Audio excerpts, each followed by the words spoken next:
because that's just a part of life. But Right. when it happens, you're left with so much. Yo, and it's like I ain't even like for real. Like it's like when somebody tell you like for real, like not even like trying to be funny, but it's like you sure like she done been, Yeah. older all my life. And honestly, it's like, it's not until like, how they say you don't really miss something until it's gone. Like you realize how much of an impact Yes. those people have had on your life and your upbringing. And it's like, wow, like I literally been around these people my whole life and they had so much input and so much impact in my life. And now they're just not here. Yeah. Even as simple as know? like seeing someone on Sunday and they remember like what school you're going to or where you're Yes. working and what you're How doing. work going, And just baby? like exactly. I'm Right. so proud of you. I've seen you grow Yeah. up. Like that stuff you don't really necessarily appreciate it until nobody is saying like, oh, like I've seen what you've been doing and I'm like so Right. excited for you and Right. and it's just Yeah. like And it's no, I'm a be personal here, right? My father, my biological father, he had been through a lot of stuff in his life, right? He made a lot of, I'm being candid here, a lot of poor choices, drugs, you name it. He just done it all, right? And I said to my siblings, he died of a brain aneurysm. And I said, of all things that could have killed him, a headache killed him. Wow. He had high blood pressure, and that led to the brain bleed. I was like, of all the things that could have killed him, he dies like this. And I was like, this is not even it took me a while to even think about it, because now, when you think about people in your life who are like strong and resilient and they've been through a lot, and then when you hear what they didn't survive, you're like, that's crazy to me. Yeah. Because you're like, you done been through X, Y, and Z, and this is how it ends. Everything. And you be like, nah, this. And was able to fight adversity and bounce Right. back every time. And Right. then that one small thing, like for real. Right, you be like, It's Come. just shocking to you, like when someone that you know is gonna pull through, because they always pull through, and then this time, you get the news that they didn't that scared me. They didn't make it. right. So. Yeah. I just want to make clear, we had a little technical difficulty. So they didn't actually hear our first 5-minute conversation That's about fine. about all of that, which is okay. That's good. That's because fine. none of that should have been heard anyway. Yeah. But to interlace back into the conversation about grief, what you did miss of what I said was grieving is hard because you sometimes don't have the space to process it. You don't have the time to process it. You don't have the support to process it. The tools. The tools to process it. And you might not have the luxury to Process your grief. go into Right. whatever you need to go into to get through You what gotta you're keep feeling. moving. Exactly. And also, black people don't have and this is true, black people do not have the luxury to do a lot of the emotional things they need to do to be healthy. We always got to be strong. We're always got to be, there is not a luxury for black people to be weak, Right. because we are facing so many things on our everyday life that causes us to have to always put on a strong face. And then if you are a parent, or if you are at any level where someone is dependent on you, you cannot show any emotion of weakness, yeah. because you have to be strong for them. But the thing about it is, though, it's crazy you just said that. I was just having this conversation with somebody last week that it's okay to be weak.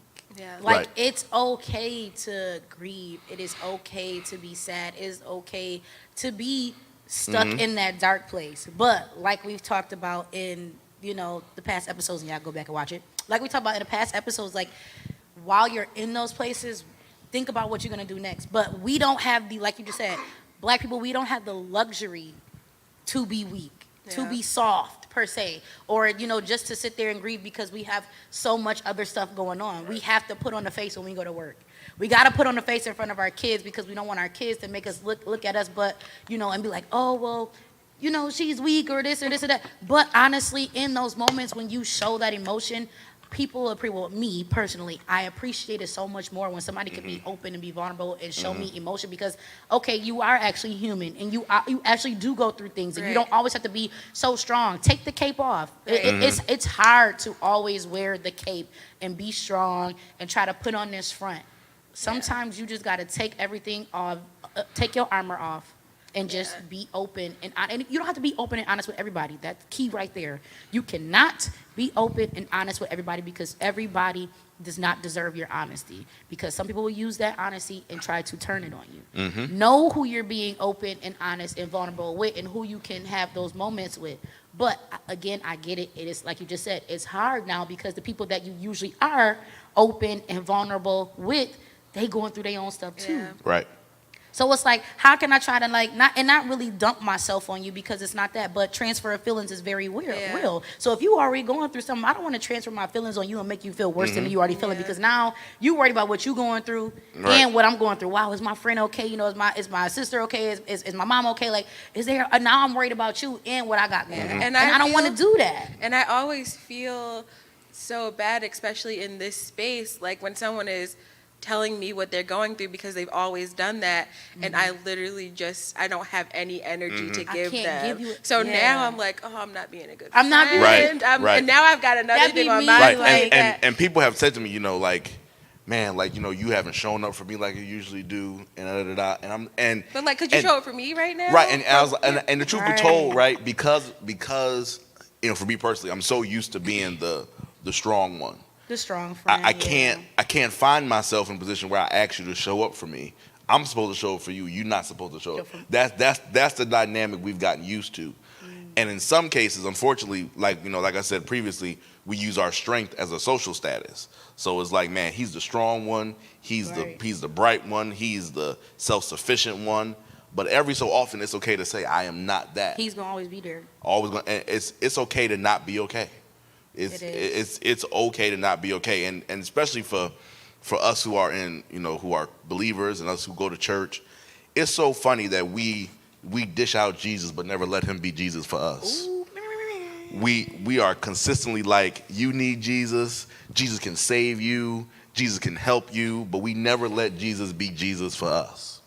Because once I get saved, I've already got the Yeah. part of Jesus I think I need, which is salvation. Nah, you need more. Fool. But you need saving grace, sustaining grace, which keeps you every day. Yeah. So you got to learn how to let Jesus be Jesus for you and not just for other people. Yeah. That's true. Like, he's available to you after you get saved, and he's also available to you after church ends. Yeah, but that comes with spiritual growth. Right. I will say that comes with spiritual growth, and everybody is not in the same. What's the word I'm looking for? Everybody's not at the same step.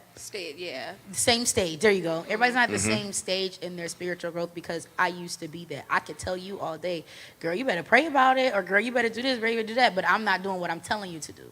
And Right. it takes time to get to that stage where it's like, okay, well, I'm telling you, you better do it, but you know what? I believe for me too, but I'm gonna believe it for you too, because I'm telling you it, but if you telling somebody it, I hope you do truly believe what you're telling them. Yeah. You know what I mean? Like, you have to truly believe what you're telling them, because you should not even just be a witness per se, but let them know your experiences. Like, you know what? I tried that. Right. I let Jesus lead. I let, God handle the situation, and this is how it turned out for me. Now, what I need you to do is to do the same. I feel like nowadays you have to, even though you don't have to, but you should give an explanation to when you're telling somebody something, because sometimes that gives them insight on not even what you went through, but how you navigate what you navigate. You know what I mean? Like, how you navigate through grief, how you Right. navigate through daily life. You can't just tell somebody one thing and expect them to listen. I mean, that's what we kind of feel about children. Like, and this is like the way, like when I teach my kids at school, I tell my staff, don't just tell a child no because that's what you want to tell them, because as a child, that's what I was told, because I said so. It's not, it may be because I said so in that moment, but explain to them why you're saying what you're saying, and I guarantee they'll grasp it better and they'll understand better. Yeah. It's the same with adults. You can't just tell somebody something, they're not going to believe it just because you're saying it. Give them some, give them some background. Okay, you know what? I let Jesus handle the situation. He had it for me. I believe that it was going to work out, and that's exactly what happened. But if faith without works is dead. So if I'm just telling you, oh, yeah, baby, pray about it, and it's going to be okay. Okay, I'm praying, and ain't nothing happening. Right. You know why? Because you're not doing anything. Right. You didn't give me the tools of what I needed to do to get it to work, to make the prayer work. You know what I mean? And I feel like that's a lot of time in church what we do. We tell them, oh, just pray about it and put it in Jesus' hands and put it. it's already in his hands. I know what I gotta do. I know I gotta pray. Right. Because honestly, clearly, I'm not getting it myself. So ain't nobody else help me. Hopefully, the big dog can help me. You know what I mean? So I know I gotta pray about it. It's you telling me something I already know, but give me a reason, not a reason why, but give me an explanation or give me an example. Yeah. Give me an example so that I know that while I'm praying, even though I already know I gotta pray. But you know what? This person said this is what they did. You know what I'm saying? They prayed and they worked or did whatever. Or give me an example of how to be that. Then I can navigate it and I know what to do. Yeah. Right. I know how to come out on the other side of this grief. You know what I mean? But never mind. I digress. And that also goes back to what we talked about a couple weeks ago, where we said that there is a need for us, as Nia said, to hear testimony. I need to hear. Yeah. Like the crazy thing is that the people you see on infomercials sell their product better than Christians sell Jesus. Ooh. Like, I know. I don't know if y'all can hear them dry snaps, but that was a tweet. Like, yeah. I know how well like a mop works better than some people can tell me how well Jesus works. Because we have become silent about the things we go through. Because if I tell my story, I'm being vulnerable. Yep. And vulnerability is something that we can't even cope with as Christians. Like, being vulnerable, you get to see me hurt, you get to see me bleed. So especially when we're grieving, we never want to show any emotion because we always need to continuously keep the same facade we've been going through our entire life. Like, you know me as strong, I'm a act strong, but I'm gonna go home and cry in my closet because I'm by myself. I'm not even gonna make it to the class as soon as I. Right. Sometimes as soon as I turn my head, the ugly Kim Kardashian cried, and then try to. Right, and you could hear me cry. You okay, girl? Yeah. It was water in my. It was on my eye. Don't hug me. No, hug me, sis. Please hug me. Right, and I'm about to, let me see how I can say this. When you lose, right? When you are losing certain things, and let's say we're going down the path of where you're losing people. You lost a person. Grief is also the acceptance of the things that was not said. When somebody dies, that apology you never got is going to die with them. That accountability they never showed is going to die with them. And I think the reality is, those are the things that we're grieving. Right. Like the experiences that you're never going to have with that person. Yes. You're not going to be able to either make amends with them or receive an apology for them. They're going to miss out on the rest of your life, things that you may have been excited to share with them. And those are the things that we're grieving. Like, yes, I'm not going to be able to talk to you anymore. And, I'm going to miss your presence, and it's just it's the future that no longer exists. Right. Then, with that person or with that situation. Because for me, like I said before, like that death is a part of life. When somebody dies, I'm not like, oh, why did that happen? Why did they die? Because that's what happened. That's what happened. But I'm just like, I really wanted them to be at my graduation. Yeah. I really wanted my kids in the future to know them. And it's just like, those opportunities, that's what I'm thinking about all the time. That's the memory of you not being there with whoever I really wanted to introduce you to, or like what I really wanted to do with you. Those things, that's what I'm grieving. Right. Like, and that's a constant grief. Man. Oh yeah, and yeah. That's a constant. That's a grief I'm still going through. Yeah. Like, my grandmother passed back in 2011, and I was in middle school. So she didn't get to see me graduate middle school. She didn't get to see me graduate high school. She didn't get to see me go to college and do what I'm doing now. But it's a constant, like, man, I wish she was here so I can show her, you know what I'm saying, like, what's going on, because she was an intricate part of my life. Always, I'm so proud of you. Oh, what you got going on in school right now? Like, me and my grandma was best friends. She let me skip school so I could go to her house. I was like, why you ain't going to school? I was with my granny. What you mean? Like, but those are parts that we're still grieving, but it's also like that I know in a way that she's here. Yeah. Right. You know what I mean? Like, and little stuff that happens, it's like I know her spirit, her presence here, and it's hard to get to that point. It takes a long time. When grief is fresh, and when my dad died, I said to my siblings, I said, he don't get to die like this. Like, he owe me an apology. Like, he don't get to die on his terms. That's not the agreement here. That would be my next question. You fathered on your terms. This time, you don't get to die on your terms. You have to come back, and you got to say something to us before you leave. You don't get to just go off the scene with no accountability, with no apology, with any of that. And it wasn't until the day of the funeral, right, that I realized.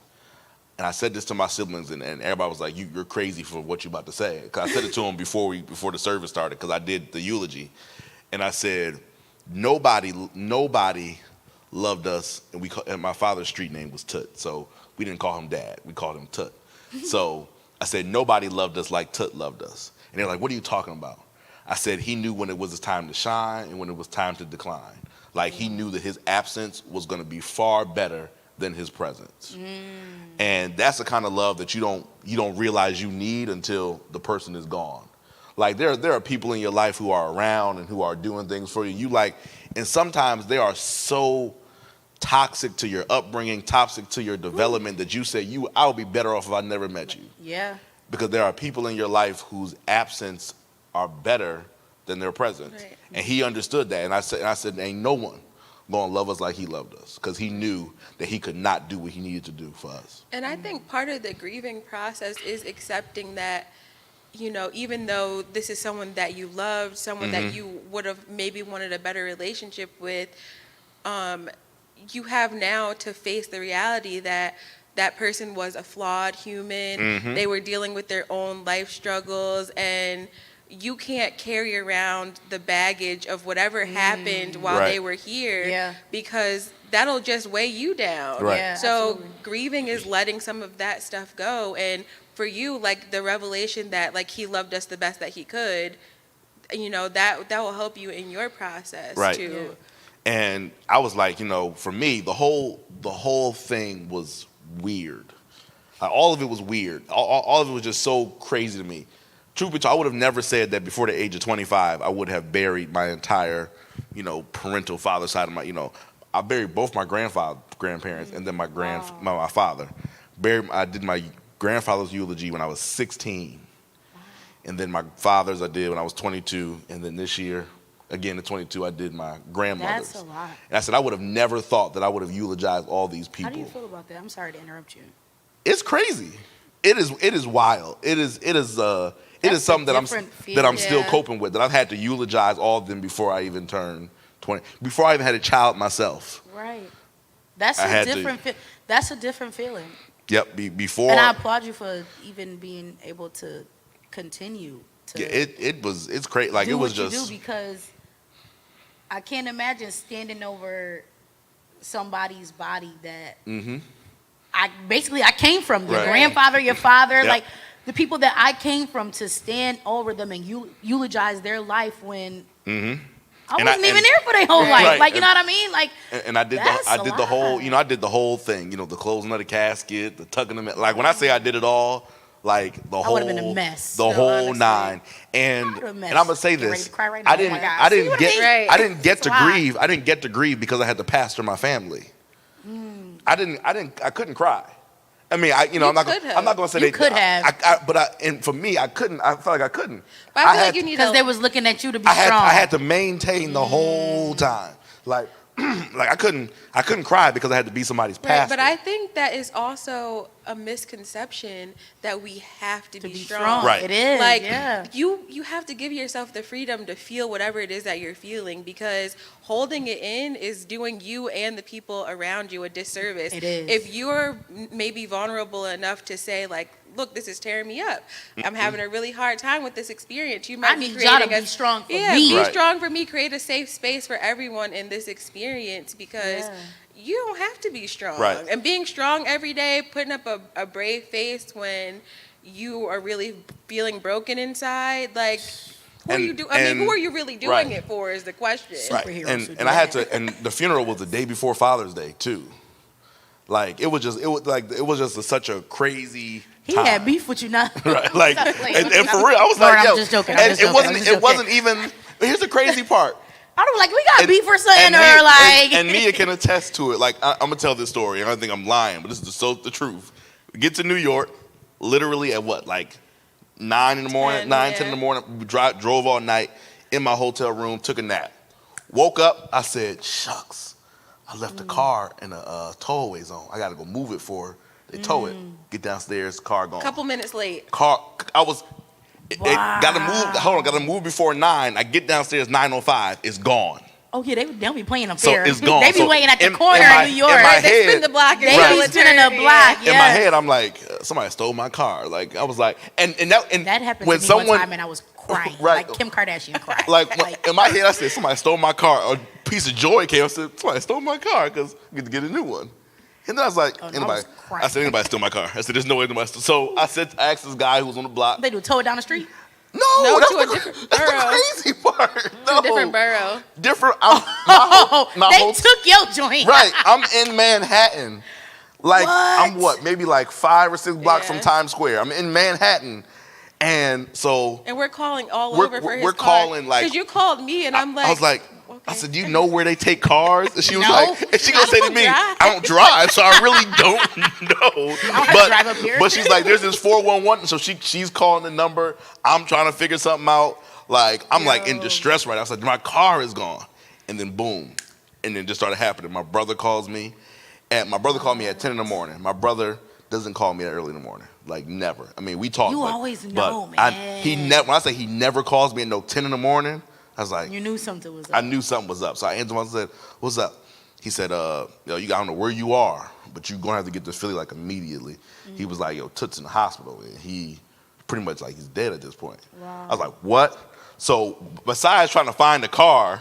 Now you gotta get Right. So I gotta find my car and get to Philly. I'm in the, so Nia finds the car. She's like, yo, it's at the Brooklyn tow yard. I'm like, what? I then, You gotta cross the bridge. it's an Uber. It's like what, $70 Uber ride from where Oh, I'm already am. knowing. Y'all gotta cross that bridge to get to We Brooklyn. get I'm like, there, we at the tow yard for another 2.5 hours waiting for them to give me the car. I get the car, then we drive to Philly, and then the world just begins to crumble. Like, it didn't hit me until I got there. Like, but my world crumbled at 9:05. That's when the world, that's when it stopped. June 3rd, 9:05. That's when the And you world probably know just stopped. everything you did that day. Oh, I know, I remember stressing because I was just like stressing. I said, man, I ain't got, and I was looking up online, how do I retrieve my car? They said, you got to show proof of insurance. I said, I'm not even home You to even definitely get, do, right. it's all in the car. Gotta pay him an arm and a leg. I'm like, like- listen, I was like, I got to pay him. I was just glad they towed mine down the and street, y'all. That's all I'm No, saying. they told it to a practically another city at this point. I was like, To the tow yard. Oh yeah, they To was the- gonna keep, and if you would have had to keep it there overnight, oh, that was an That option. that was a rack right there. I'm letting you know, that was a So rack right there. So we get the car, I'm moving and grooving. Go pick up Nia in Brooklyn. That's why I came to Philly. I came to New York to pick her up to come back to Buffalo for a visit.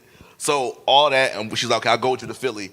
And we were like, I can't even think about what we were doing. We were not acting like we were going to deal with something tragic. I'm sure we were like playing mute. We No, were- we were messing up the directions because we were like. It was a lot going on. There was a lot going on. So me and the New Jersey Turnpike became We're very going- good friends. We're going in circles on this Oh one my exit. God. We got on and off Right. it like 3-4 times. Oh, don't forget the gas thing. Nia looks over, "Dude, you have gas?" I said, well, I see a gas station. I'll take I'm gonna some. say, please don't tell me y'all was stuck on the bridge. Y'all got stuck on the bridge after all of So I that. was like, oh, we'll take some gas. Man. So oh, we get wow. still, it didn't hit me. Like we when I say we're like acting like nothing is happening, we're joking around. And Right, then- because I feel like for some reason We we were operating under the assumption that like this was a okay, joke. everybody is overreacting and Right. when we're gonna He get gonna be there, it's okay. gonna be fine. That's I how said- it be. I said, boy, probably- People that always Right, get over it, I was gonna like- be back okay. from something Yeah, I said he else. probably like broke his leg or something. I go figure out. And then the world changed. We get to my grandmother's house. Boom. His siblings are outside crying. And I'm like, yo, what is going on? And it's like, we on the phone with the doctor, and they couldn't do anything because he wasn't married. So all of us had to be Make a there. decision. So we all had to make the group decision to let him go. So I'm like, whatever you're gonna do, why do I have to be there? He said, because legally I can't sign off on whatever we're about to do because he's not married. I need all of his legal legal age children to be here. So it was divine timing that I wasn't in Buffalo. Because what would have took me 6 hours to get there only took me 2 hours. I was 2 hours away. That was Right. like divine time. And I get there, and they're like, there's not much we can do for him. Like we're pretty much all we need for you to do is say we can take him off life support. And that's what it was. And then after that, it just hit me. And I can tell you, me and my siblings have to be like some troopers because we did what we had to do. And then on Saturday night, we went to dinner and we planned his whole funeral at the dinner table. And we said we'll see each other on the 19th. And on the 19th, that was it. That's a lot. Right. And then on top of that, making that's a big decision to make. And then and then had to come back God, to church the next day. I'd never have to make a decision like that. And then had to come for church the next day. And then you still have to go and eulogize. I couldn't even get that out. Eulogize your father. And then I had to go, but then I had to come back here. We didn't even stay. Like I didn't stay in Philly. We came back. We rushed back actually because we had a service, like an outside service, and I'm a big leg of the planner for that. So I had to come back. And I was in a daze. Like So I don't even know what was happening Yeah. while church was going on. I'm just going through them. You crashed your car. Oh, I crashed my car. That's Oh my God. yo, yeah, can't forget. This man's life need to Can't be on forget. YouTube or something like Can't that's a forget. day. All in 24 hours? 24 hours. Can't forget. No, because he didn't like die until they called us when I went to go pick Nia up the last time to come back to Buffalo. Never forget it. 8:34, June 5th. I got the phone call. He is now passed. You can tell the funeral home to come get his body now. Y'all done took. And right then and there, You crashed that was your car? it.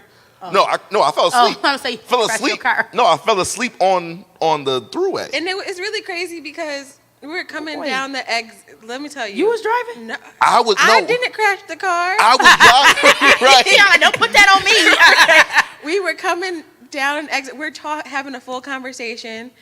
We're coming around a turn, going maybe 20 miles an hour. And I all blinked. of a sudden I said, excuse me. And he's going over to the Right. You just hear the Boom. in the back. You just hear it underneath the And car. I'm like, I'm oh. like, Maddie. And we hit the guardrail. And And I'm like- like, excuse, pull over to the next. And I'm out of it because now let me also break down to you what it was. Get to Philly. We go to my Aunt Gail's house.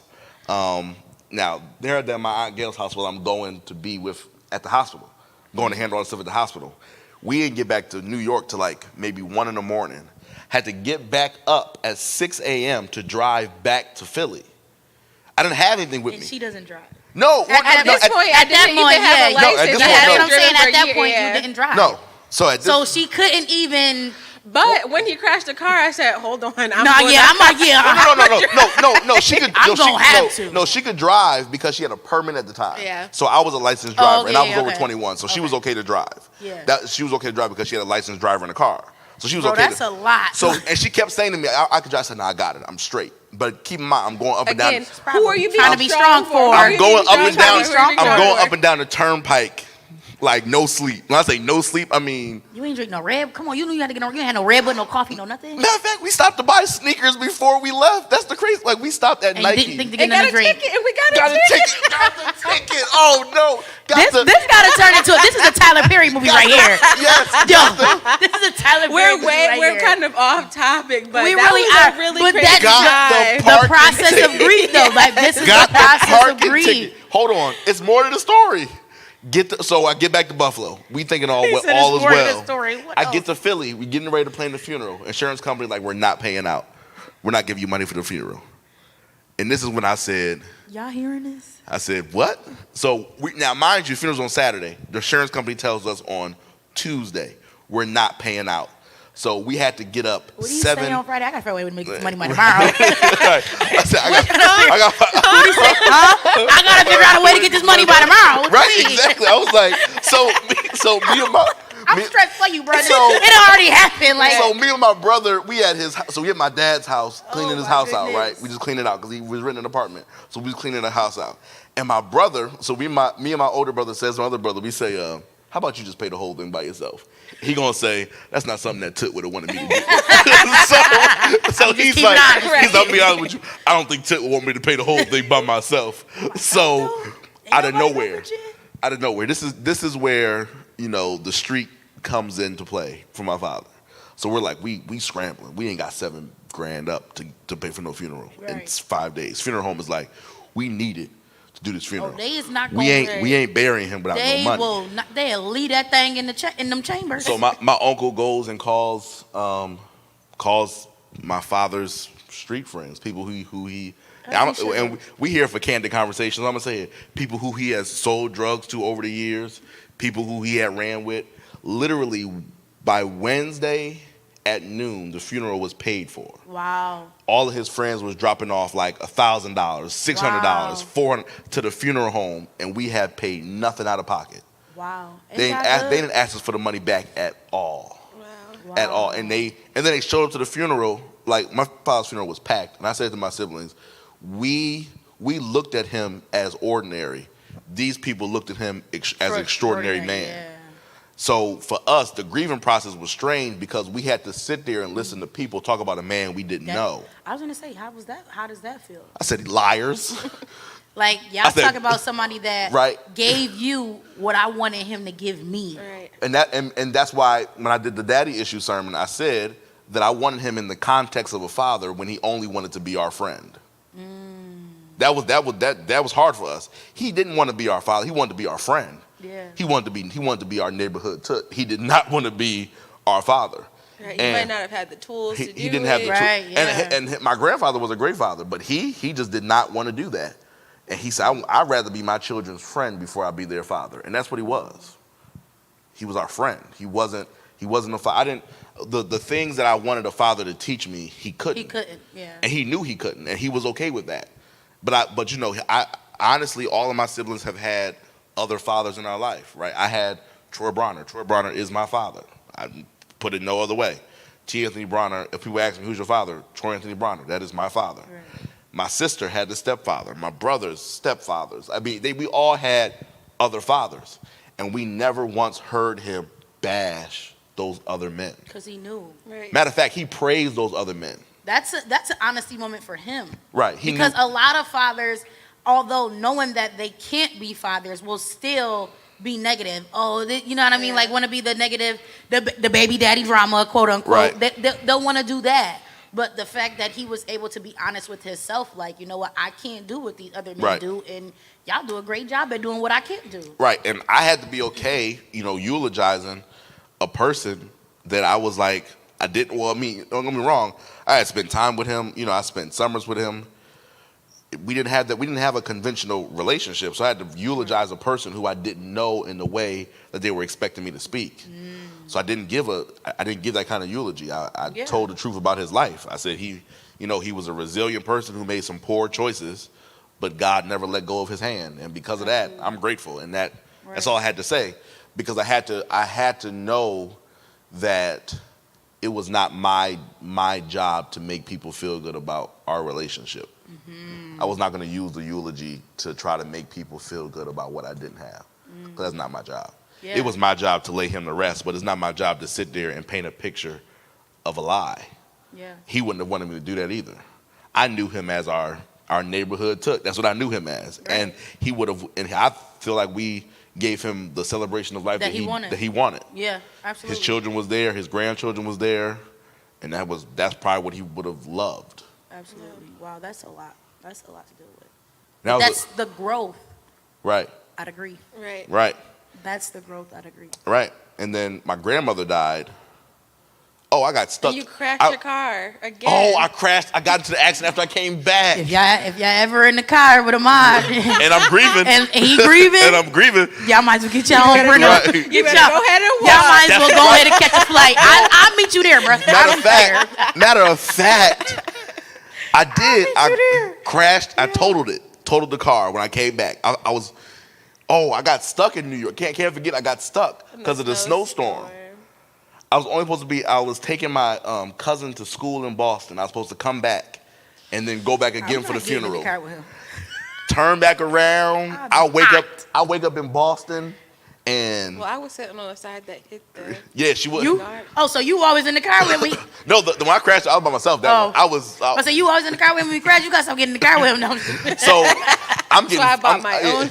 Right. Period. That's why my girl said I got to be safe out here. I'm getting phone calls from people in Buffalo. They like, where you at?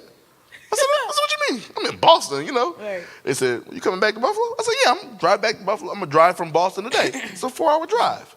They said, no, you not. I said, what are you talking about? Snowstorm. I turn on the Weather Channel, and you know it's bad when the Weather Channel is reporting about your city. Like, this is not like local news. Oh, yeah. This is the weather. They're like, our heat boy was standing on Chippewa Street, said, I'm standing in Buffalo, the snow up to my knees. I said, don't know why you were I am doing not that. coming back to Buffalo. I didn't have no suit for the funeral. I didn't have no. What you wore? You wore your tracksuit? I almost did. Me and my brother was at Macy's in Philly, down Center City, the night before the funeral, trying to put me together a suit. Literally.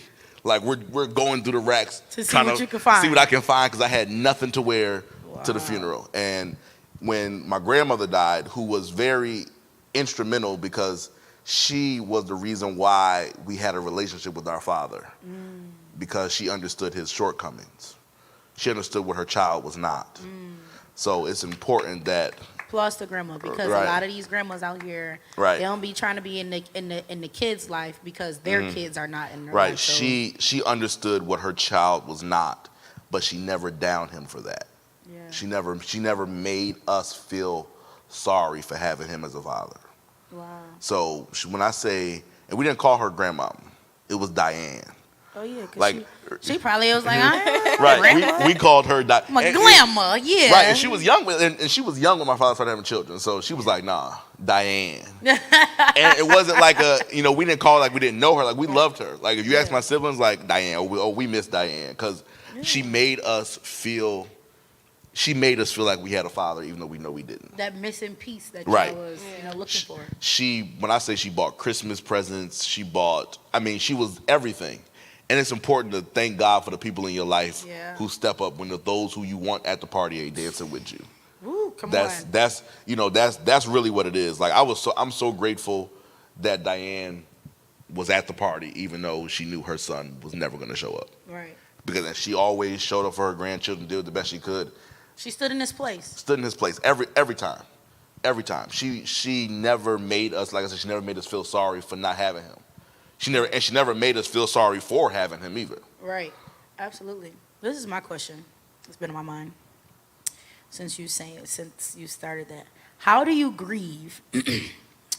And I don't know, somebody watching in the comments, if y'all can answer in the comments too. How do you grieve somebody that's still alive?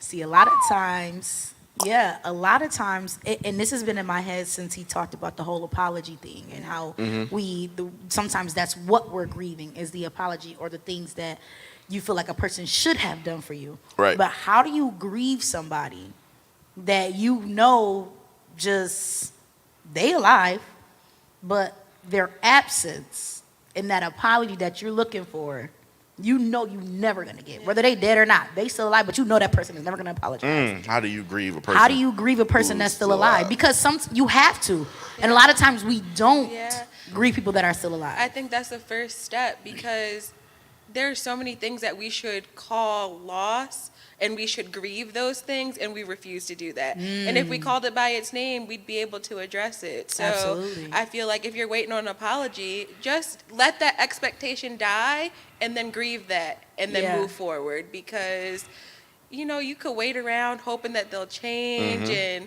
you're wasting your own time. And It's true. yeah, so That's I true. feel like first call it loss. Like, Right. I loved you. You were my people. You hurt me, and I'm waiting. And if you apologize to me, I would welcome you back with open arms. And I know I'm not getting that, so I have to let the expectation of that die. Yeah. And once it dies, I could grieve But it. you want to know what happens most times? When you do finally accept, and the reason why I'm smiling like this, guy, because this has just happened to me. That's why I asked that question. When you do finally accept that person is just not going to apologize, or that situation, you're never going to get anything out of it again, 9 times out of 10, it spins the block. Right. And that person, or whatever the situation, I'm going to stick with a person because that's what I'm talking about. That person realizes that they should offer you an apology, and then that apology comes back, right? So the apology comes back. Oh, they come back, I'm sorry. I did this wrong. I finally see, where I went wrong, and I'm, you know, I'm trying to correct my mistake. I don't already dealt with it. I accepted it as a loss, you know what? But I took it as a lesson learned, you know what I mean? And I had that conversation with God. You know what? I don't need this person to forgive me, or I'm not even looking for forgiveness, but I accept forgiveness on my behalf, because if not, then I can't move forward. You know what I'm saying? If you don't forgive that person, you can't never move forward. And it's not forgiving them because of what they did, but just for yourself personally. So I did that.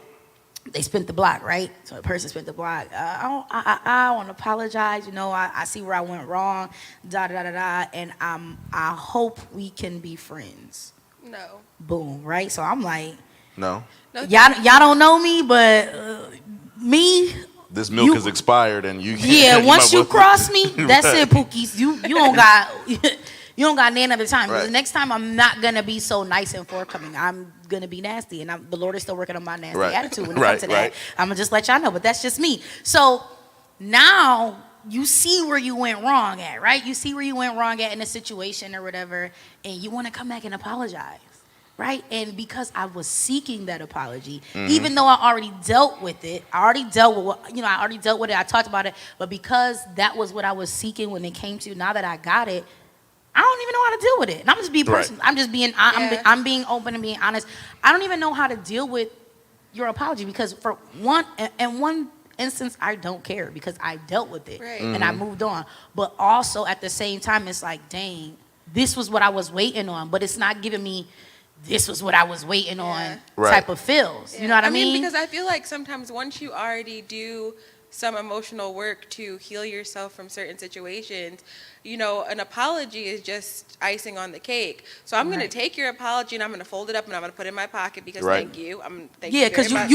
Yeah, but you don't have access to me anymore.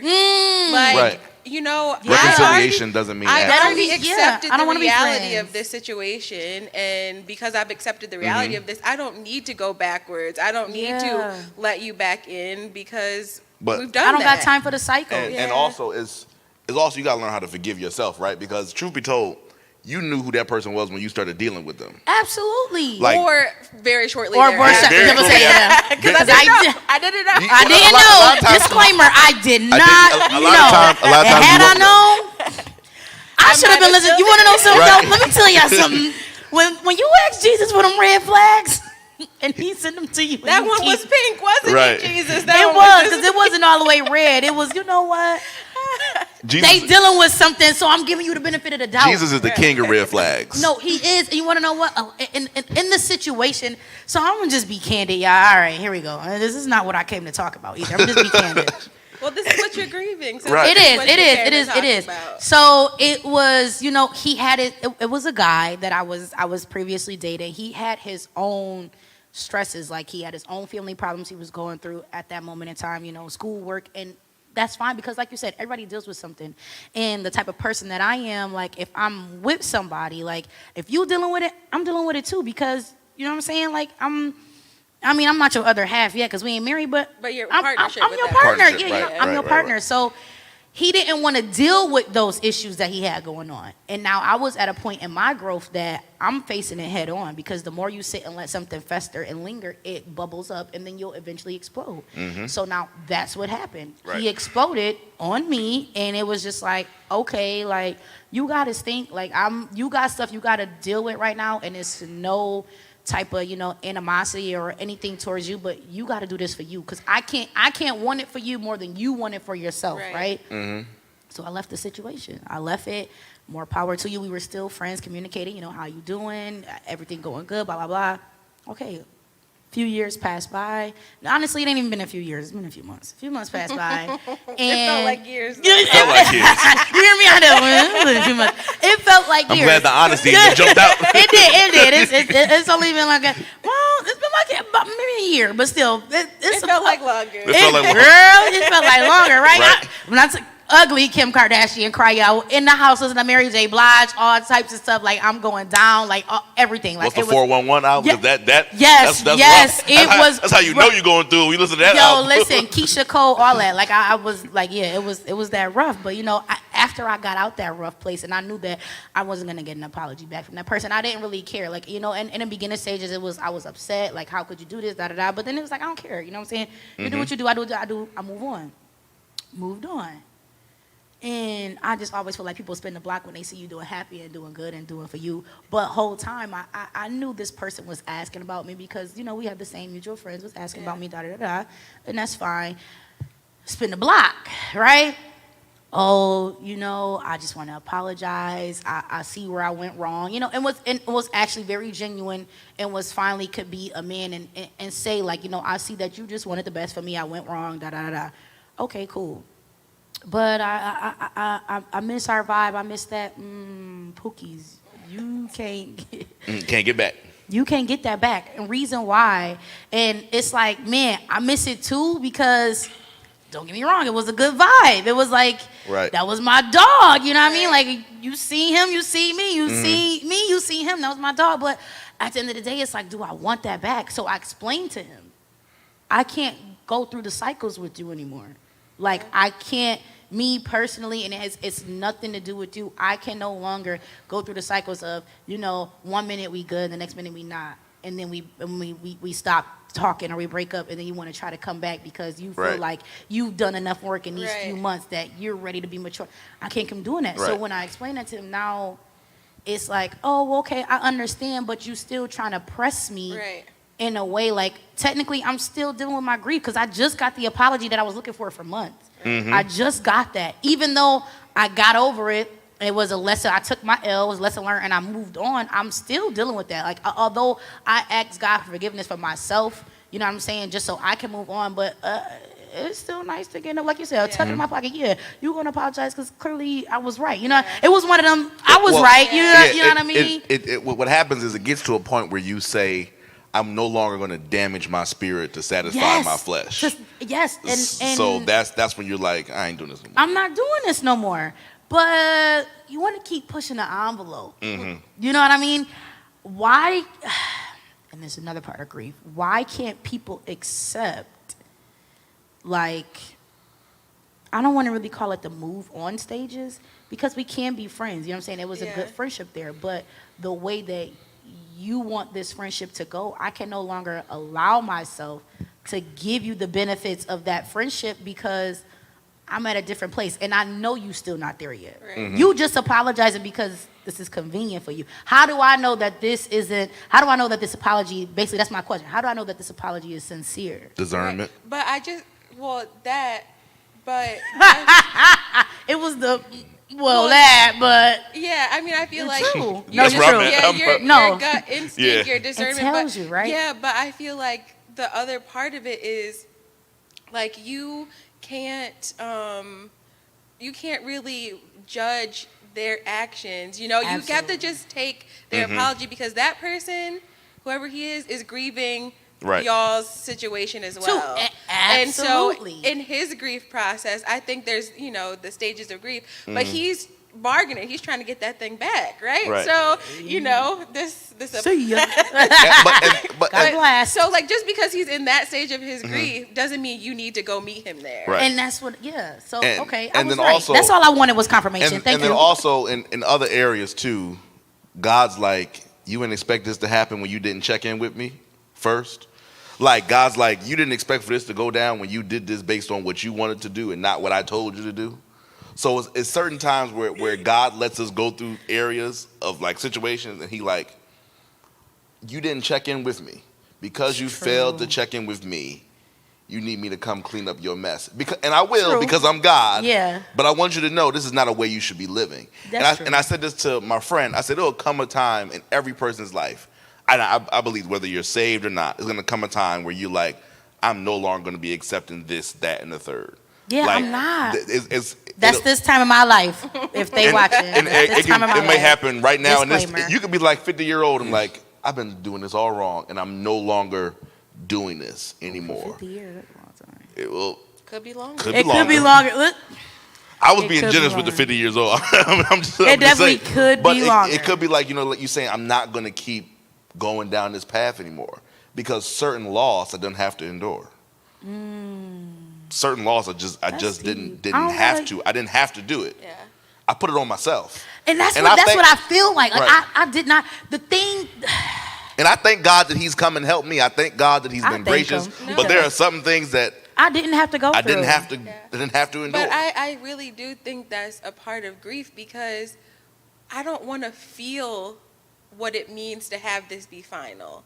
Like, especially when it comes to relationships, like, I don't want to know that this is the end. So I'm going to keep doing the beginning parts of the grieving process. And every time I get a chance to feel like it's not the end, I'm going to take that opportunity because grief is painful. Loss of anything, is painful. it's painful, right? And what you're going through is, you know, the hardest thing you're going through at the time. So it's painful to you and you want it to end. And sometimes trying to end that pain, you go back to something that's going to cause you a different type of pain. And you go through the cycles. But the minute that I'm happy, But I'm used to that like pain. exactly. Is that weird? I'm familiar. No, you're familiar with I'm this. familiar with that pain. I'd rather but I experience can't this and then be hurt by Right. something Come on. different. And that Exactly. goes back to when we talked about the crutches. I'm going to temporarily lean on something else Not no more. to make me forget about the wounds I'm dealing with. But we can call that grief, though. Grief, But that- we that's call that grief. grief, And that's yeah. We grief. didn't name it that before, But but I we didn't can know. call Yeah, it can, grief. yeah. That's grief. I'm trying to not deal with the reality of my life, Not no more. and it's unhealthy. And I don't judge anybody's grief process because we all handle it differently. Yeah. And one thing that I hate for, I don't want to. I'm gonna use my word. I'm not gonna mince my words here. One thing I hate about Christians, right? God closed that door, or God didn't. You know, I don't need you to super spiritualize what I'm going But through. again, just think about it. They are cutting themselves off from the pain of their grief Right. by saying that. I mean, I don't think that is the right thing to do because you're not dealing with You're the not dealing with situation. it, yeah. But some, No. some I'm not. people just I'm can't saying. feel I'm saying that, people though. saying that to you. No, but like that's Well- how they deal with their. I can only tell you what I'm doing. So if I'm Right. telling you, see, I got fired from my job and God closed Ooh, that I door for me. Well, He you got definitely fired, closed first that of all. door for You got me. fired, first of all. He didn't close the door. You got fired. Well, Deal with it. You got there be fired. technicalities Fired. with that, though. No. No. I'm vouching. Listen, I'm vouching for that one He because there be ain't closed the technicalities. door. You got fired. But it be technicalities when it comes to that because You I got fired. I'm not hearing that. I'm not hearing that. Wait. No, this where the buck stopped here. God did not close the door to the job. You got fired. but- I cried when I got fired from my job too. Sometimes you get fired. Sometimes you get Why laid would off. do that? Why would you do that? No, because I really didn't do nothing. Like, sorry, we're not gonna get on that No, story. but like what I'm saying is sometimes you have to just say stuff like God closed that doors because I don't really A metaphor. wanna deal with I don't You want don't to wanna- you don't wanna close deal- it and lock it. Put the bank door, like you know them industrial joints. Put that in front of it so I don't go back. I don't. Yeah. I need the So code again. here's the question, right? If you don't want to deal with it, if you're doing all this other stuff, then dealing with it, then what's your conversation with God like then? God, you closed that You close that door. Thank you, big dog. And God's like, that's not even true. First of all, Nah, he like, nah, Ben was trying to close that If- door. if- you if just you ain't ain't- want to pay attention. Right. But now that you got it, you welcome. if you're not holding honest conversation with yourself, I know you ain't being honest with God. No, it's not about not holding. Okay, guys, I'm a big empathist, okay? Like, I really do. I empathize with everybody. So, because of the situation that, like, I don't want to tell his story because that's his story to tell, but because of what he was going through at that time, it was like, I empathize. Like, I empathize with you. I get it. Like, I might not understand to a T exactly how you're dealing with it, but I get it. So, it was like, man, I think that was what was mostly holding me back because I know this is not the person who you normally are. You know what I mean? Yeah. Like, that was his dark season. You get what I mean? Yeah. Like, that was his time in the tunnel. Right, and that if was you're- his dark time. So it's like, I get it because I have moments like that too where I'm, you know, we all do. Yeah. Where we in the tunnel and we in the cave and we don't know how to come out. You know what I'm saying? And if you're in a relationship with someone, you don't want to just leave them the second things go wrong. Exactly. I don't. You know what I mean? You don't want to just be like, well, I don't want to be like, I can't stand this man. I don't want to just drop you. You know, like, man, you got too much going on right now. But it came to a point where now your feelings are projecting on Yeah, me. you have to know when to let go. And I can't do that. So although you apologize and I accept your apology, yeah, we didn't end on bad terms, but do I really want to go? Are you really healed? Right. You know what I'm saying? And like, have you grown beyond that situation? are you just apologizing to try to spin the block again? You know what I mean? And I'm saying, have you grown beyond that Oh, situation? girl, I sure have. I'm Right, not and going that's for the none of that thing. no You more. don't need to shrink yourself back to that. I'm not going for that no more. Pookies, it's not happening. I'm sorry, it's not happening. I can't, because I can no longer put my feelings on the back burner. I'm at a point in my spiritual growth and just my growth as a human and as a young woman, that I am no longer putting my feelings, even though I am a big empathist, I'm not putting my feelings on the back burner for somebody else because of what they're going through. Right. You know what I'm saying? Because now, like I just said, it's my feelings mixed with your feelings, and it's not a good combination. Now we just all feels, and I don't have the mental capacity at this point in my life to deal with other people's problems if I don't have to. So it's really about a choice, honestly, because you can choose to deal with somebody else's problems if that's what you want to do. Yeah. But do I want to? No. And sometimes the love just don't be that strong enough for me to want to deal with that. And that's just really what it is. But that was just the growth from grief of a living person. For me, you know what I mean? That was one of the first times that I had to grow. You know, I was grieving somebody that was here. Yeah. You know what I mean? Right. Not somebody that was dead in the ground, but they still walking around, smiling and stuff. Like, everything is okay. And I'm over here sliding down the wall like a BET movie, like full-blown tears. Right. And I mean, there comes a point in everyone's spiritual walk where they learn that they are not built to carry burdens. Like, I am not Jesus. Oh, I'm not God. The Bible says in Matthew chapter 11, come all who are heavy laden and burdened, and I will give you rest. Ahmad won't give you rest. Nia won't give you rest. Tori won't give. Jesus will give you rest. It is. I think we have to learn that it is not our. Even though we are in relationship and partnership with people, it is not our responsibility to carry their burdens. Our job is to pray for them and then carry it to Jesus. Absolutely. What happens is, I think so often, because we want to be everything for everybody, we can't see ourselves being everything for ourselves. Because I've already fleshed out for other people. I've fleshed out for my family. I've fleshed out for my relationships. But I think on everybody's grief journey, you learn that I'm not God. And if I let God be God, this thing can be a little easier. This journey can be a little bit easier on my heart. But it's hard for us to get to that place because we're so used to being our own Superman.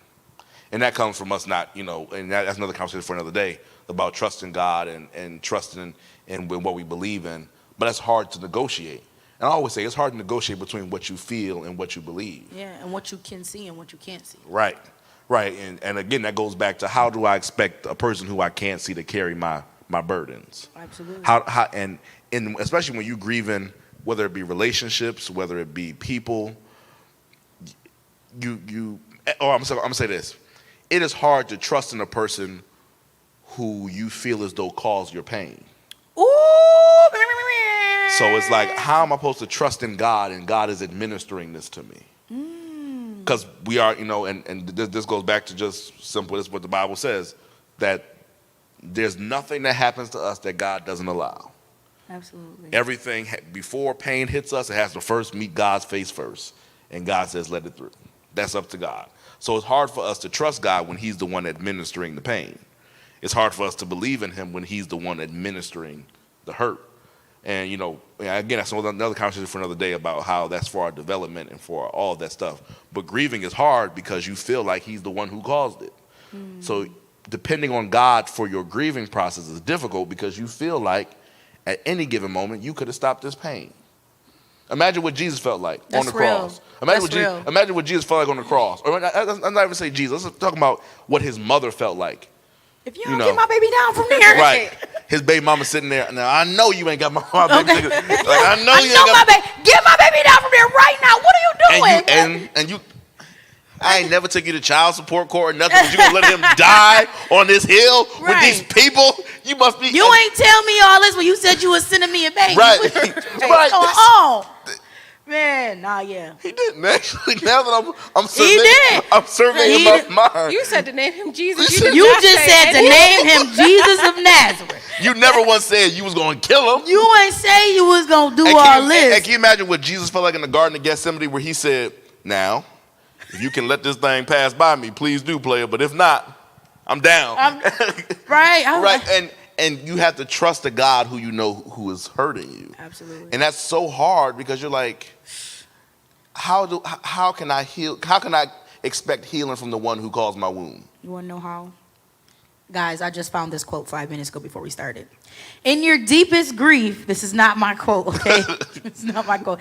In your deepest grief, you gain your greatest growth. That's true. That's a testament to Why why am I going through this pain? That's and Sometimes you gotta go through the pain to get to the greatest parts of you. Right, and then people. I must be on my way. Right, yeah, probably you there. And my favorite, one of my favorite scriptures is sorrow may last for a night, but joy comes in the morning. But truth be told, night can last for a long time. Ooh. Night, there is no guarantee that night ends when you wake up. There is no guarantee of that. The only guarantee is that when it's all over, joy is there. Is coming. Yeah. Joy, that's the only guarantee.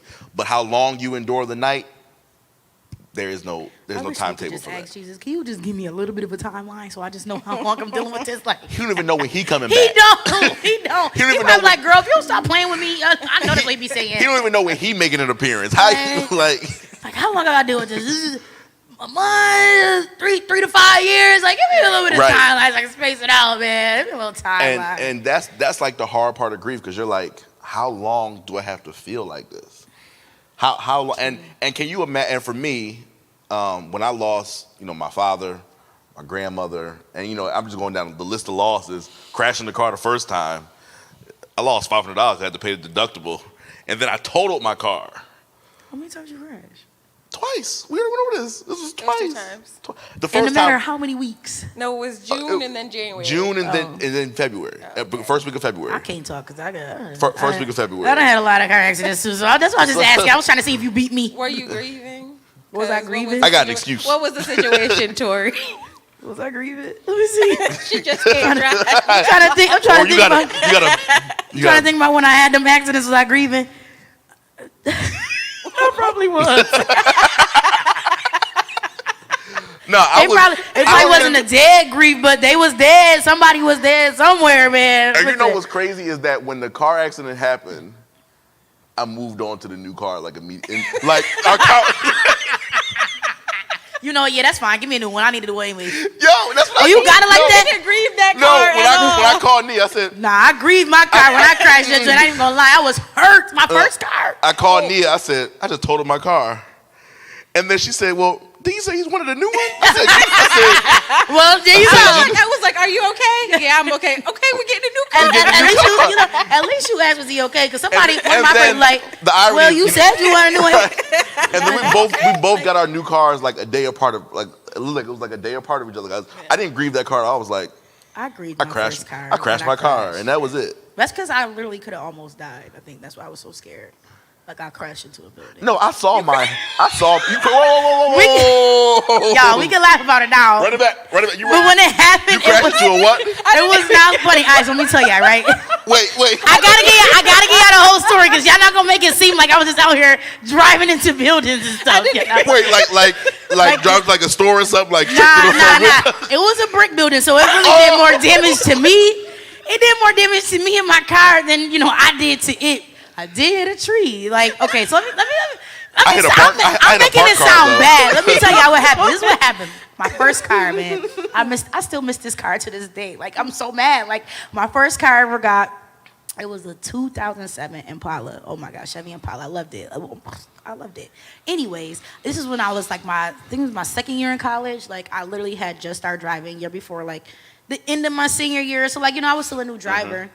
But shut up. So, So I just started driving, and I used to work at Wegmans, but my home store was the Wegmans in Hamburg because I live out that way. So I had to go to work one night, but I was staying on campus, and my dad was like, was it snowing or something outside?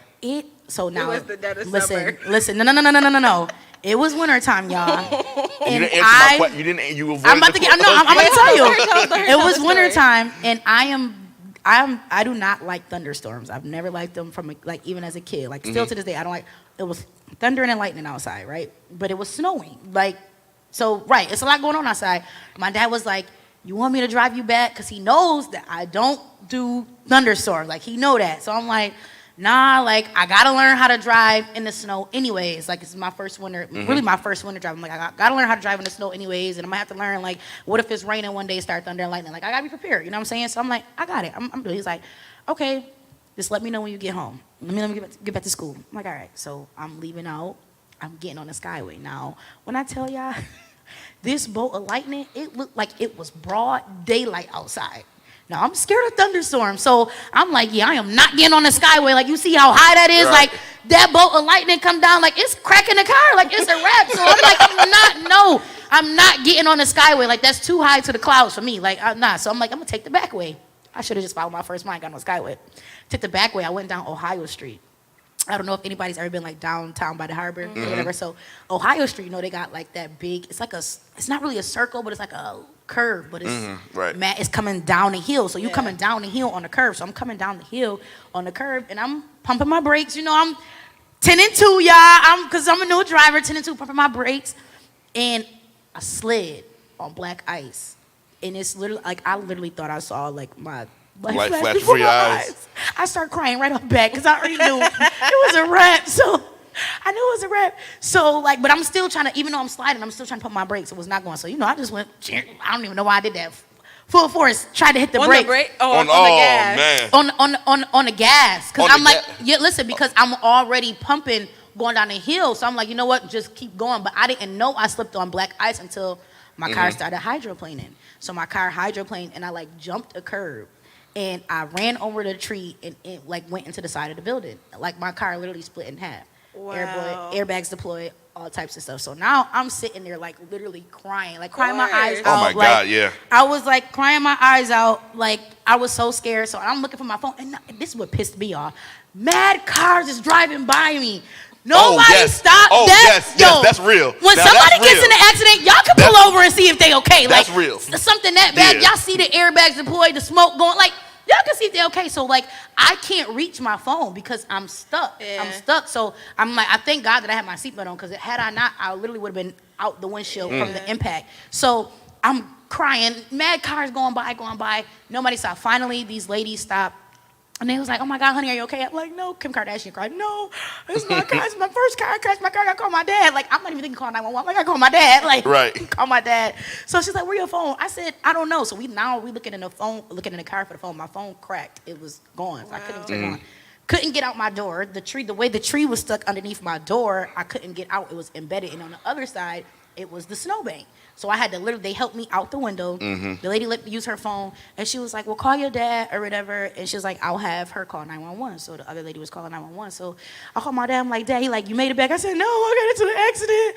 And I said, and I'm just so hurt. Please come pick me up. He like, where you at? Where you at? I'm like, I'm on Ohio Street. So he made, and think about it is, sorry, BPD, y'all station was right down the street. How my dad make it there before y'all? But anyways, my dad True. comes, That's, for real. That's also true, too. Like mine happened BPD was literally right down the street on Ohio Street. They're literally Mine right at happened the the same corner. way. Like, my dad made it there before the ambulance and the police. Like, all the way in Lackawanna. So My accident happened across the street from University at Buffalo, and their police precinct was and how long it take them to get there? 2 hours. Oh, now I would have left. Now, Y'all gotta catch me. I'm gonna come see y'all. That's I what I'm got gonna do. sneakers on, and I get back, and so in my head I was like, I'm still going to work. So I came here. Nah. I took an Uber here, and scared. so it was just me and Pastor Betty in the building. And she's like, you okay? I was like, yeah, I got into a car accident this morning. I'm straight. And she's like, No, what? yeah, I thought I was straight too. Yo, she was like, what? I said, yeah. She said, where your car? I said, total, gone. I said, the police took it. It's gone. She's like, are you okay? I said, no, I'm good. I'm fine, yeah. I'm good, Pastor. My dad was like, oh my God, are you I'm okay? walking That adrenaline. I'm walking like, on- yo, I'm walking around the the next church. day? I was in pain. I'm walking around the church with My my dad had to shoes literally off. carry me to the ER. Wow. Like, I ended up having, like, I had a sprained neck. I had a concussion, but the adrenaline was rushing. So my mom, my mom is a nurse, so when they get there, she checking me out. He like, I'm just glad you're okay. We'll get the car towed, like it's whatever. So the cop was like, it's okay. He was like, we even slipped on the black ice over here. He was like, never this bad, but okay, you ain't have to tell me that. Right. We never hit the He's bill. like, never this bad, but I'm like, okay, but you have to. He's like, but I can tell you was trying to stop. I said, what do you mean? Like, yeah, I was trying to stop. Like, I didn't want the car to freaking. I knew I was getting ready to crash. I tried to prevent it, but it didn't happen. Like, but I was, oh my God, my dad ended up, long story short, my dad ended up getting that car fixed. I was just so happy. Like, I was so happy. Yeah, mine happened the same exact way. I wasn't even going fast. I was going like maybe like 25. I can't believe we ran into a building. Like, I ran into a parked car. Dude from on wind spear. Right, totaled his car running into a parked car. And dude on wind spear. Your car with a parked car? That's what I said. Now you laughed at me. You got some explaining to do. So I wasn't even going fast. Like if I was going fast, I wouldn't be here. Like, cause it was like a tow truck in front of me, and out of nowhere he stopped. It just stopped, and I couldn't stop. And I realized when he stopped, I had no chance of stopping. So I tried to turn into a driveway, and my car did like this little aversion. It was going and hit the back of the parked car. Like my phone. Was their car messed up? Barely. That would have pissed me off. But the whole front end of my car. Because you gonna hit me, because technically you hit me. Right. Barely. My whole front of my car smashed in. Wow. Engine is smoking. Airbags everywhere. And this dude on wind spear, I don't know who he is. He from on the second, like the attic of his house, heard the crash, peeped out the window and said, "Yo, how you hit a parked car, bro?" I would have took look at this idiot. And then dipped his head back in and closed the window. I said, "Yo." Now I'm scared. I'm thinking the car about to blow up or something, so I'm trying not to go inside to get like anything. Cops showed 2 hours later, and I couldn't leave, so I'm out there for 2 hours with sneakers on. I would have left. I'm sorry. You would have left. Then you would have been charged with leaving the scene of an accident. I sure would have, because y'all gonna take 2 hours and y'all right there. So the cop was like, "Yeah, man, we had some other stuff going on." I was like what? He said, "Don't worry about that." But because they wasn't doing nothing. I said, "So do I call the insurance company to get the car?" He was like, "No, we gonna take it from here." So they took your car. Oh, yeah, the Buffalo impound took my car. That was it. That was over. So apparently once you get into an accident, you total the car, it's gone. The police take it. It's done with. Not mine. They ain't do that? No. My dad had AAA, so he just got it. No, they wouldn't even let my insurance company come get it. He got it towed, and I had to pay. Now mind y'all, listen, right? So I hit the building, right? Hit a building, like the bike rack, everything. Y'all know they made me pay for that stupid tree I hit. Of course. Of course. The tree wasn't even that big, y'all. Like it was a baby joint. Of course. Nah, I was mad. I'm not hearing that. I'm not hearing that. So the tree though, not the bike rack, how not much was the. it? how much was the tree? Like $500 for the tree. Yeah, no. $500 for the tree. It wasn't even all the way grown yet. And no. now every time I ride past that tree, I be mad because this is blooming and it's just so pretty. I be mad because like I really pay for you to be there. At that point, that's my tree because I be tight. Like no, that's because the roots was up though. I ain't even gonna lie. Roots was up. Like when all that happened, it was like this. It was just a series of events that was happening. All this happened before we started doing Thrive. Nice. Literally. A series of events. It's like at that night, my life shattered. I just started. School just went down. No, family went down. June. Like June 5th, 2021 was the day. Car accident. That's why I just recommend people going to therapy. Is the day my life took a slant. Seriously. Yes. Was the day that God winked at me and said, "Checkmate." Gotcha. That is not what God said. I don't know if he said that. That's what it felt. It probably felt like checkmate. And then that was not what God said. It felt like I just. That's what it felt. He said. It felt like God was like, "Checkmate. Now you gotta trust me." Like it was like one of those like. God, for real. And then like that's when all this started. I started like doing. I welcome you to trust me. No, it was like That's really what he said. A welcome Not me checkmate. To, you ain't got no choice, right. bro. No, Like, a welcome me to trust me is more like you lost your wallet. You dropped your phone. Nah, lost your wallet. That's big. I'd rather hit Nope. my car. Your father died, your grandmother died, crash car. Trust me. That's what it felt like. God was like, I welcome you to trust me because you didn't have to. You didn't have to. Yeah. I didn't have to, but it felt like that's all I had. You ain't got no choice. I felt like the one with the issue of blood. Like, but why do we do that? I had no other choice. Why does it take for bad things to happen for us to feel like we have no choice? You should always feel like you have no choice. I'm trying to think now that I probably was in a place in my life where I felt like everything was going great, And so I was like, I'm good. You thought it was. I Yeah. thought it was, right. And that, all that happening, and then, like I said, Thrive started right after that. So then my workload just increased. So now I had to come in here Yeah. and preach and do all this stuff. It was hard for me to work for God, and God is hurting me. That's what it felt like. I'm working for God, and God is hurting me. Like, you didn't have to have this happen. You didn't. He didn't. But do you think you would be at this point of growth if that hadn't happened? Without all that stuff happening, do you think you would have been at this point of growth? No. And that's how you gotta look at it. No. It's bad to say that all those bad things had to happen Right. in order for you to get to that moment. But when you actually look back and reflect, it's like, you know what? Thank you, God, that these things did happen, because I probably wouldn't be Right. in this place. Right. Exactly. Like, that's my Like favorite that. scripture, Job 2:10. How can we thank God for the good and not the bad? And not the bad, Right. yeah. Because And it's all working together. It's all work- Like, All things work together. Yeah, for and those it that was believe. just like so crazy for me. Like, I was like, was no one shocked. would have ever known all that Felt was that through happening my to me, spirit. because I never.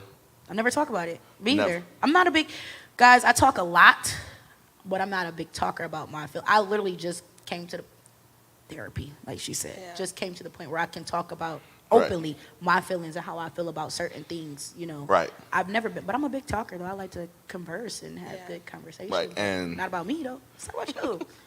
I I'm a don't- therapist. Let's and- talk about you. I don't know what it was, but it just must have been like, just, I guess, again, just my faith just being on 100 at that point, because I really was like, when all this was happening, I was like, there's no point in me trying to, like, I think we're going to postpone Thrive.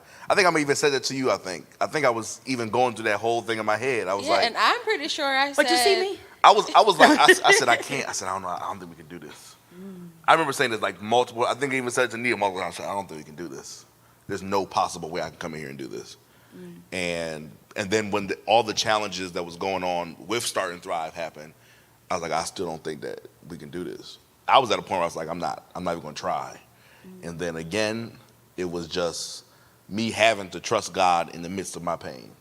You know, again, though he slay me, yet will I trust him. And that's where I was like, you know, even though I'm in pain, purpose is coming out of this. Yeah. Even though I'm in pain, God is like, there's something coming out of this pain. You know, God doesn't allow for me to get hurt for no reason. So in all that, and then I still don't know what in me made me, or what made me say we're gonna go ahead and do it. I really don't know what it was. What the reason was, yeah. I still don't know how. Do we ever know what God's reasoning is? Right. You know? No. Yeah. Not we at all. We never know. We just do And it. I think that's why I called it good grief, right? Because there's some good that comes out of this. That's a poll. It's good. Is grief good? Yes Right. or no? And that's where Paul says, and all things work together for the good of those who love the Lord and who are called according to his purpose. Like, that's where, you know, all things, it's conclusive and it's inclusive. Every part of your life. And if everything is not good today, it ain't over yet. It's not. That's how God operates. If it's not good, it ain't over. And Joseph taught us that in Genesis. His brothers tried to kill him. He done went through a lot. And he said, all things that you tried to mean for evil, God turned around for my good. If it's not good yet, it's not over. Yeah. And that took for me to go through all of that to learn that. If it's not good, it's not over. That's true. And things still ain't good. So that's what? It's not over. Absolutely not. Still progressing. And I'm comfortable with that. I've learned to be comfortable in pain, because I know that God is doing what he got to do in the background. Crazy to say that, but I'm comfortable in adversity. Yeah, I feel like once you get to a point where you realize, like, I feel like I say this every week, but like, life can be tough. Like, Life just be life. right? Right. And I feel like that's how I take a lot of things. Like, life just really goes crazy sometimes. Right. And like, you Be kind of just showing have up. to like say, God, I know you're in this, so I'm gonna just relax. That's the Because thing. I mean, like, a lot of people who know me, like me and my sister and my mom, like, our whole apartment was destroyed in a hurricane. Like, this was just last September. I lost all of my possessions, Wow. everything that I own. Like, and I still grieve that, because when you lose all of your physical possessions. That you also worked hard for. Yeah, you've paid your money for them. I graduated law school and I bought myself this couch. Big Olivia Pope. I know who I'm gonna call to fix it. I just bought this couch. It was so expensive. It was emerald green velvet. Ooh. And I was so proud. It was like my first real adult purchase. And then just to see it like in a million pieces, like it, it does something to you. And then, just things that you didn't think that you were going to lose, you lose pieces of yourself. Like you don't always remember, but you can, look at a picture and remember that my pictures are gone. You can, smell something and it'll take you back to something and all that's gone. So you kind of just have to think like, okay, like, who am I now? What am I really doing? Where am I starting going? over. Yeah, it messes with your mind because I'm grieving so many different time periods that I've lived through, so many different versions of myself that I no longer have access to, and where you go from there. But in the midst of all of that, I've just been like, God, like, what you doing? Because you got it, I'm going where you going. Right. Like, You got it, man. And that's a mature place to be in your grief. That is, but that's from it takes a minute to get there. Like, you know what? I don't know what you got going on, but I'm gonna trust you. Right. And like I'll never forget that after my father's funeral, the repast was over, and we went to my nephew's birthday party in Lancaster, an hour away from Philly. I bawled my eyes out. Like when Kardashian cry? Oh, it was bad. Like they probably would have thought somebody was having like an exorcism in the hotel that I was staying at. Because I was like, I was one of them BET cries. I was throwing stuff. You know how they be in a room just. I was throwing. I was just so. I'm gonna pick it back up later though. So mad, and then like I was so upset. Like I was like, I gotta get out of Philly. I don't know what in me said. My flight left for back to Buffalo at like 5 a.m. But I was so mad at the world, so anxious. I don't know what in me said to go to the airport at 2 a.m. And I sat there. Yeah, because I'm not sitting in the airport for. And I cried by myself at the Delta gate. I'm waiting. surprised they even let you to the gate. Yeah, I'm about to say They let me to the gate, and they were like, I said, I'm waiting for my flight. And they were like, okay. Now, mind you, 2 a.m, airport's closed, and nothing to eat. Right. There's nothing to do. It Man, you was crying and hungry? Oh, them two bad combinations. I ain't gonna lie to you. Crying and hungry. Because now, once I'm done crying, give me some water, right? I need like, something to feel back what I just released. Like, oh my God! Man. And then like again, I had to keep showing up. So I felt like my grief was I felt like I was grieving a little bit by myself, especially when I had to come back here and do church, and then. That be the thing. So now I have to put on the face. I think even during that service that day, like usually I'm like running around doing stuff, whatever, and I think I was just so overwhelmed with my grief. I think I got in the car and I was like, I don't know what's happening right now, because I was so out of it because I was used to. I didn't want nobody to see me crying, nor did I want nobody to see me not being productive. I don't like that either. So I was like, people at ELIM ain't gonna see me down bad. That's what's wrong with him. My thing is, I feel free to feel my feelings out loud. Like, if I'm unhappy, you might know it because you're going to see it. If I'm crying, you might not see me crying, but you're going to see that I'm feeling something emotional. I'm not myself. Yeah. Like, nope. I just feel like it's doing a disservice to myself to pretend that I'm not a person. Yeah. And I have highs, I have lows, I feel all of these things. And if you allow yourself to be vulnerable, you allow other people to give you help and give you comfort and support you. Like, allow yourself to feel. Exactly. If you're so busy pretending to be all put together, pretending that you're not hurting, pretending that everything is peachy keen, you're not giving anyone in your life the opportunity to step up and support you. Right. And you're doing them a disservice because they're probably looking at like, oh, I know he's going through so much. Like, I wish there was something that I could do. I wish you would just tell me. Yeah, but it's hard to impose in other people's situations. Like, this is what I know I need to be doing. Like, maybe this will help you. I can't tell you. Yeah, but and that's the hard part, especially when you don't know. When you have somebody that you know is going through something and that you know this is affecting them. You know they're not the same person and they don't open up and say, like, this is what I'm feeling. This is what I can tell you what I can do, but it's not going to have the same effect because it's you. Yeah. You know what I mean?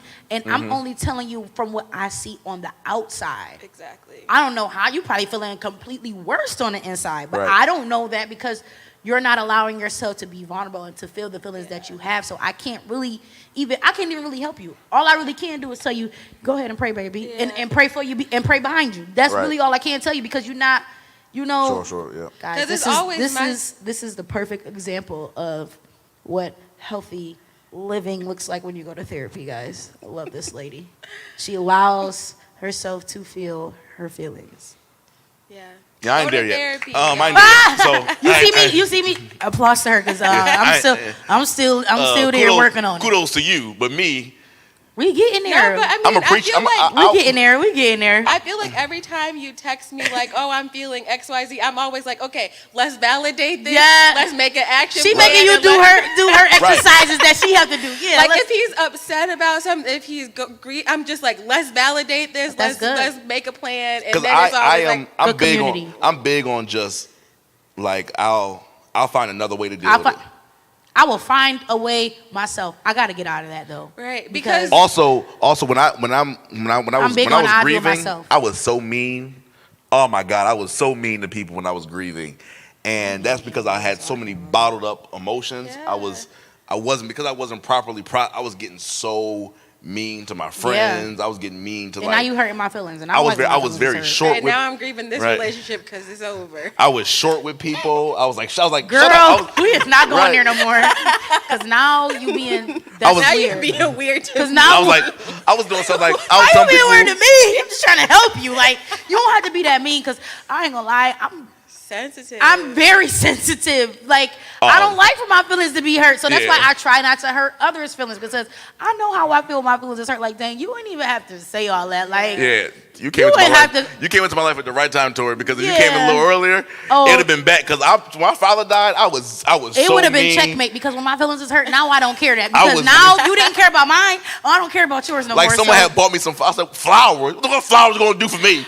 I'm hurting. What do you think flowers gonna like? I would have been like, give them back. And I was like, flowers. What flowers gonna do for me right and now? you would have been lucky I even bought you flowers because I didn't want to buy you no. Like, I would have been so was- nasty. because The Lord's still working on me, y'all. He's Because still I working failed to To process grieve, yeah. process those emotions and grieve because I always believed that I had to look a certain way, act a certain way to exude strength.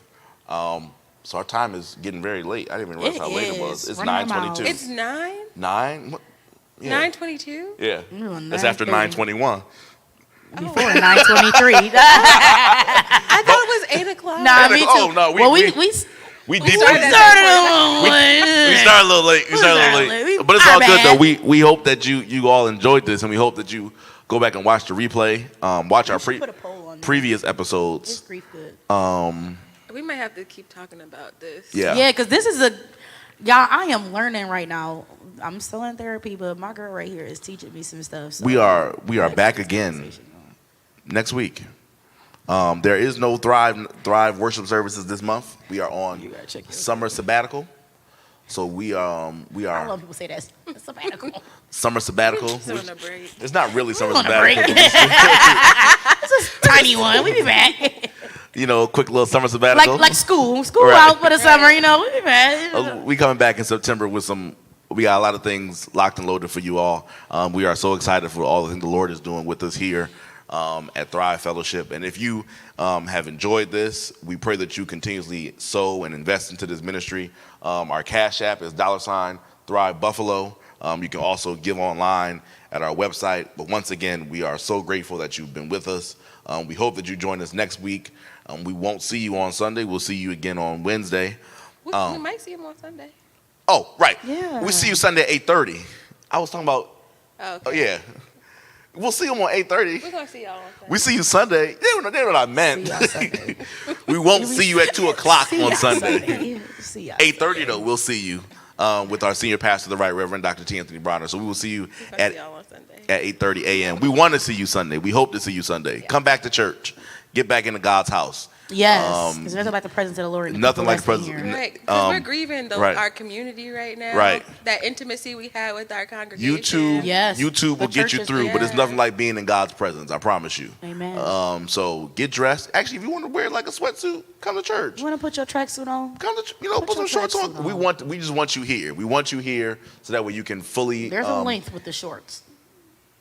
Sorry. He said put your shorts on. I'm like, there's a length. Got to be careful when you Never mind. At the knee. We're gonna have another podcast about church etiquette later on down the line. At the knee. I don't But- engage. I'm leaving. I don't engage. Come to church comfortable because we want to see you at 8:30 a.m. And for those of you who usually join us at Thrive at 2, come to 8:30. Don't watch us. Be with us. We want to see you here. It will be such a joy to our pastor and to all of us here if you join us. So once again, thank you for being with us. May God keep you. May God cover you. And we will see you next week. Have a good night. Good night, y'all. Good night.